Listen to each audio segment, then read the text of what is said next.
नमस्कार दोस्तों, आप पढ़ रहे हैं कक्षा 10वीं एनसीईआरटी गणित। आज हम पढ़ेंगे प्रश्नावली 3.2 के प्रश्न क्रमांक 3 के पांचों क्वेश्चनों को। तो ध्यान से समझना। देखिए प्रश्न 3 क्या है। अनुपातों A1/A2, B1/B2 और C1/C2 की तुलना करनी होगी। जैसे कि हम प्रश्न 2 के सवालों में करते आ रहे थे, बिल्कुल वैसे ही करना। और फिर जो रैखिक समीकरण हमें दिए गए हैं, इनको हम बाद में बताएंगे वो संगत हैं या फिर असंगत हैं। तो हम सबसे पहले समझ लेते हैं कि समीकरण युग्म संगत कब होते हैं और समीकरण युग्म असंगत कब होते हैं। तो देखिए इसके बारे में तो हमने आपको पहले ही बता दिया है। जो हमें रैखिक समीकरण युग्म दिए जाते हैं उनकी तुलना हम इससे और इससे करते हैं। और यदि A1/A2 बराबर नहीं मिलता है B1/B2 के, तो रेखाएं प्रतिच्छेदी मानी जाती हैं। इस स्थिति में अद्वितीय हल होता है, मतलब एक हल निकलता है। और यदि तीनों बराबर आ जाते हैं A1/A2, B1/B2 और C1/C2, तो रेखाएं समपाती मानी जाती हैं और इस स्थिति में अनेक हल होते हैं। लेकिन यदि दो बराबर आए और तीसरा बराबर नहीं आया तो समांतर रेखाएं मानी जाती हैं और इस स्थिति में कोई हल नहीं होता है। तो एक चीज ध्यान देना, अद्वितीय हल का मतलब एक हल और समपाती रेखाएं में अनेक हल होते हैं। अनेक हल मतलब बहुत सारे हल हो सकते हैं। तो यहाँ पे देखिए पहली शर्त में और दूसरी शर्त में एक हल और अनेक हल हो सकते हैं, लेकिन तीसरी स्थिति में तो कोई हल नहीं, मतलब कोई हल ज्ञात ही नहीं हम कर सकते। तो ध्यान रखना, इस स्थिति में कोई हल हम ज्ञात नहीं कर पाते हैं, इसलिए ये वाली स्थिति असंगत कहलाती है और ये दोनों संगत कहलाती हैं। तो हम ध्यान रखेंगे कि यदि प्रतिच्छेदी रेखाएं आई या समपाती रेखाएं आई, तब हम कहेंगे कि समीकरण युग्म जो है वो संगत है। यदि रेखाएं समांतर आई तो वो असंगत है। तो हम पहला क्वेश्चन लेते हैं। तो देखिए पहले सवाल की बात करें तो यहाँ पे रैखिक समीकरणों की युग्म एक ये दिया गया है और एक ये दिया गया है। अब ध्यान देना, लेकिन जब हमने देखा था प्रश्न 2 के सवाल जो थे बराबर में 0 होता था, क्योंकि A1x plus B1y plus C1 होना चाहिए। तो 5 का हम यहाँ पे पक्षांतर कर लेंगे तो 3x प्लस 2y, 5 इस तरफ आएगा तो वो माइनस का होगा। बराबर में 0 हमेशा ध्यान रखना। और यहाँ पे भी यही हम करेंगे, 2x माइनस 3y, 7 यहाँ धन के हैं, इस तरफ ले गए माइनस के हो जाएंगे बराबर 0। तो ये हो गया समीकरण 1 और ये हो गया समीकरण 2। अब हम इनकी तुलना इनसे कर देते हैं।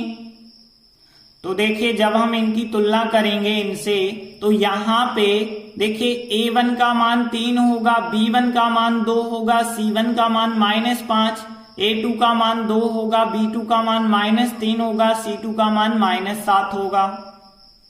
तो देखिए तुलना करने पे हमने ये मान तो ज्ञात कर लिए, इसीलिए अब हम क्या ज्ञात करते हैं, A1/A2 ज्ञात करेंगे। तो देखिए A1/A2 कितना आएगा, 3/2 आएगा। ये कट तो सकते नहीं हैं। अब हम B1/B2 ज्ञात करेंगे।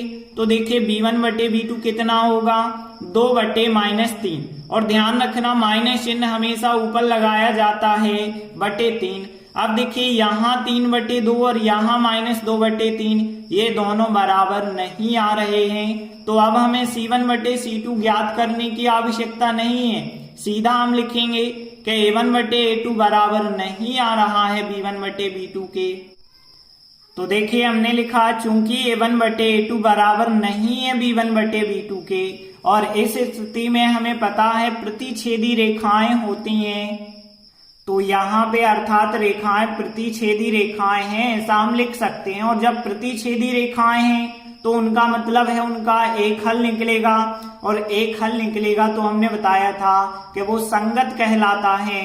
तो हम कह सकते हैं अतः दिया गया रैखिक समीकरणों का युग्म संगत है। इसके बाद दूसरा क्वेश्चन लेते हैं। तो देखिए दूसरे सवाल में रैखिक समीकरणों के जो युग्म दिए गए हैं, यहाँ पे भी हम वैसे ही करेंगे कि बराबर में 0 होना चाहिए, तो 8 का इस तरफ पक्षांतर कर देंगे तो 8 माइनस के हो जाएंगे। यहाँ 9 का पक्षांतर कर देंगे 9 माइनस के हो जाएंगे। तो देखिए ये हो गया समीकरण 1 और ये हो गया समीकरण 2। अब हम इन दोनों समीकरण की तुलना इनसे कर देंगे। तो देखिए इन दोनों समीकरण की तुलना आप इससे और इससे करेंगे तो a1 का मान 2 होगा, b1 का मान -3 होगा, c1 का मान -8 होगा, a2 का मान 4 होगा, b2 का मान -6 होगा, c2 का मान -9 होगा। तो देखिए इन सबके मान तो हमने ज्ञात कर लिए, इसीलिए अब हम निकालेंगे a1 बटे a2 का मान। तो देखिए a1 बटे a2 करेंगे तो कितना आएगा, 2 बटे 4 आएगा। कट सकती हैं संख्याएं, 2 एकम 2, 2 दूनी 4। अब हम b1 बटे b2 करेंगे तो देखिए b1 बटे b2 किया हमने -3 बटे -6, माइनस से माइनस कट जाएगा और 3 एकम 3, 3 दूनी 6, तो ये दोनों तो बराबर आ गए। मतलब अब हमें c1 बटे c2 भी ज्ञात करना पड़ेगा। तो c1 बटे c2 कितना होगा, -8 बटे -9, माइनस से माइनस काट देना, बाकी संख्याएं नहीं कट पाएंगी। तो देख पा रहे हैं कि ये दोनों बराबर आ गए, लेकिन ये बराबर नहीं आया। तो हम क्या लिखेंगे कि चूंकि a1 बटे a2 बराबर आ गया b1 बटे b2 के, लेकिन c1 बटे c2 के बराबर नहीं है। तो देखिए हमने लिखा कि चूंकि a1 बटे a2 बराबर है b1 बटे b2 के, लेकिन c1 बटे c2 के बराबर नहीं है। और इसका मतलब होता है रेखाएं समांतर हैं, और रेखाएं समांतर हैं तब जो युग्म होता है वो असंगत होता है। तो हम कह सकते हैं अतः दिया गया रैखिक समीकरणों का युग्म असंगत है। दूसरा सवाल कंप्लीट हुआ। इसके बाद प्रश्न 3 देखिए। तो देखिए तीसरा सवाल है, यहाँ रैखिक समीकरणों के युग्म एक ये दिया गया है और एक ये दिया गया है। देखिए जो यहाँ पहला समीकरण दिख रहा है, पहली चीज तो यहाँ बटे में 2 और 3 है, तो हम कोशिश करें कि बटे वाली संख्या को हटा दें। तो देखिए बटे में 2 है और बटे में 3 है, 2 और 3 को हटाना है, तो 2 और 3 का जो एलसीएम होगा वो एलसीएम होगा 6। तो 6 का हम प्रत्येक पद में गुणा कर दें। तो यदि 6 से गुणा करेंगे तो इसमें भी 6 से गुणा होगा, इसमें भी 6 से गुणा होगा और इसमें भी 6 से गुणा होगा, क्योंकि 6 का गुणा पहले समीकरण में करना है। अब जब आप करेंगे तो 2 एकम 2, 2 3 6 आ जाएगा। और यहाँ 3 और 3 का गुणा करेंगे तो 3 त्रिका कितना आ जाएगा, 9x आएगा। 3 एकम 3, 3 दूनी 6, 2 आ गए और 2 पंचे 10, तो 10y हो जाएगा। और 6 और 7 का गुणा करेंगे 42 होगा। और 42 को आप इस तरफ लाके लिखेंगे, क्योंकि बराबर में हमें 0 रखना होता है, तो माइनस का 42 हो जाएगा। और 14 को भी आप इस तरफ रखेंगे तो माइनस के 14 हो जाएंगे। तो देखिए इस प्रकार से ये बन गया समीकरण 1 और ये बन गया समीकरण 2। अब हम इन दोनों समीकरण की तुलना इससे और इससे करते हैं। तो देखिए इन दोनों समीकरण की तुलना इससे और इससे जब हम करेंगे तो a1 का मान मिलेगा 9, b1 का मान 10, c1 का मान -42, a2 का मान 9, b2 का मान -10, c2 का मान -14 मिलेगा। तो देखिए तुलना करने पे हमें ये सब मान मिल गए, इसलिए अब हम क्या निकालेंगे, a1 बटे a2 निकालेंगे। a1 बटे a2 करेंगे तो 9 बटे 9 आएगा। 9 बटे 9 यदि आप काटेंगे 9 एकम 9, 9 एकम 9 आ जाएगा। फिर हम निकालेंगे b1 बटे b2, तो यहाँ पे देखिए 10 बटे -10। अब देखिए यहाँ पे भी कट जाएंगे, तो यहाँ पे 10 एकम 10, यहाँ पे 10 एकम 10, लेकिन माइनस चिन्ह लगाते हैं हमेशा ऊपर। अब यही चीज आप देखें, 1 बटे 1 और -1 बटे 1 ये दोनों बराबर नहीं आए हैं, तो हम c1 बटे c2 नहीं निकालेंगे। तो देखिए हमने लिखा चूंकि a1 बटे a2 बराबर नहीं है b1 बटे b2 के, इसका मतलब है कि दोनों रेखाएं प्रतिच्छेदी रेखाएं हैं और यदि प्रतिच्छेदी है तो हमने बताया था कि जो समीकरणों का युग्म होता है वो संगत कहलाता है। तो इस प्रकार से तीसरा सवाल भी कंप्लीट हुआ। इसके बाद चौथा सवाल देखते हैं। तो देखिए यहाँ रैखिक समीकरणों के युग्म ये और ये दिए गए हैं। तो देखिए सबसे पहले तो बराबर में 11 है, 11 का इस तरफ पक्षांतर करेंगे -11, -22 इस तरफ लाएंगे +22 हो जाएंगे। तो इस प्रकार से दो समीकरण बन गए, समीकरण 1 और समीकरण 2। अब हम इनकी तुलना इनसे कर देंगे। तो देखिए दोनों समीकरण की तुलना हम इससे और इससे करेंगे तो a1 का मान हो जाएगा 5, b1 का मान -3, c1 का मान -11, a2 का -10, b2 का 6, c2 का 22 हो जाएगा। तो देखिए ये हो गए सबके मान। अब हम निकालेंगे फिर, इसलिए a1 बटे a2 निकालेंगे। तो देखिए कितना आएगा 5 बटे -10। अब देखिए ये तो काट सकती है ना, 5 एकम 5, 5 दूनी 10 और माइनस चिन्ह हमेशा ऊपर लगाया जाता है, हमने आपको बताया था। तो -1 बटे 2 हो गया।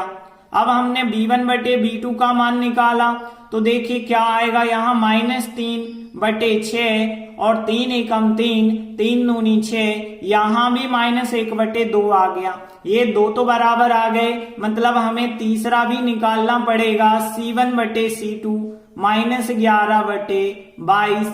अब देखिए यहाँ पे 11 एकम 11 होता है, 11 दूनी 22, तो यहाँ भी -1 बटे 2, ये तीनों बराबर आ गए। तो देखिए हमने लिखा चूंकि a1 बटे a2 बराबर b1 बटे b2 बराबर c1 बटे c2 और यदि तीनों बराबर होते हैं तो रेखाएं होती हैं समपाती। समपाती रेखाओं का मतलब होता है अनेक हल, और अनेक हल जब भी होते हैं तो समीकरणों का जो युग्म होता है वो संगत कहलाता है। तो इस प्रकार से चौथा सवाल भी कंप्लीट हुआ। इसके बाद पांचवा सवाल देखते हैं। तो देखिए यहाँ रैखिक समीकरणों के युग्म यह और यह दिए गए हैं। सबसे पहली चीज यहाँ बटे में 3 है, 3 को हम हटाएंगे तो 3 का गुणा यहाँ पे इस पूरे समीकरण में प्रत्येक पद से करना पड़ेगा। तो देखिए यदि हम 3 का गुणा प्रत्येक पद से करेंगे तो यहाँ 3 से 3 कट जाएंगे, कितना आएगा 4x। 3 का गुणा करेंगे, कटने के लिए कोई संख्या है ही नहीं, तो 3 दूनी 6y और यहाँ 3 8 24 बन जाएगा। फिर 24 का पक्षांतर करके लिखेंगे तो -24 और बराबर में 0 रहेगा। और ऐसे हम समीकरण 1 बना देते हैं। और जो दूसरा समीकरण है इसमें तो कोई बटे में संख्या है ही नहीं, तो केवल 12 का बस पक्षांतर कर दो तो -12 हो जाएगा और इसे समीकरण 2 बना दो। तो देखिए 2 समीकरण हमारे बन गए। अब हम इनकी तुलना इन समीकरणों से करेंगे। तो देखिए जब हम इन दोनों समीकरण की तुलना इससे और इससे करेंगे तो a1 का मान 4 मिलेगा, b1 का मान 6 मिलेगा, c1 -24, a2 2 मिल जाएगा, b2 का मान 3 मिलेगा और c2 का मान -12 मिलेगा। तो देखिए यहाँ सबके मान आ चुके हैं, इसलिए अब हम क्या ज्ञात करेंगे, पहले a1 बटे a2 ज्ञात करेंगे, मतलब 4 बटे 2। तो यहाँ 4 बटे 2 यदि सरल करेंगे तो 2 दूनी 4, 2 एकम 2, तो यहाँ 2 से हमने काट दिए तो 2 बटे 1 आ गया। अब हमने फिर निकाला b1 बटे b2, तो यहाँ पे कितना आएगा 6 बटे 3 आएगा। फिर आप 3 से काटेंगे, 3 एकम 3, 3 दूनी 6, तो यहाँ 2 बटे 1, यहाँ भी 2 बटे 1 आ गया। इसका मतलब है अब हमें c1 बटे c2 ज्ञात करना होगा। -24 बटे -12, देखिए माइनस से माइनस तो कट जाएगा। अब 12 एकम 12, 12 दूनी 24, यहाँ भी 2 बटे 1, मतलब ये तीनों बराबर आ गए। तो देखिए हमने लिखा चूंकि a1 बटे a2 बराबर b1 बटे b2 बराबर c1 बटे c2 और यदि ये तीनों बराबर हैं तो समपाती रेखाएं होती हैं, मतलब अनेक हल, और इस स्थिति में समीकरणों का युग्म संगत होता है। तो हमने लिखा अतः दिया गया रैखिक समीकरणों का युग्म संगत है। इस प्रकार से पांचवा सवाल भी कंप्लीट हुआ। तो प्रश्न 3 के 5 सवाल हमने कंप्लीट कर लिए हैं। धन्यवाद।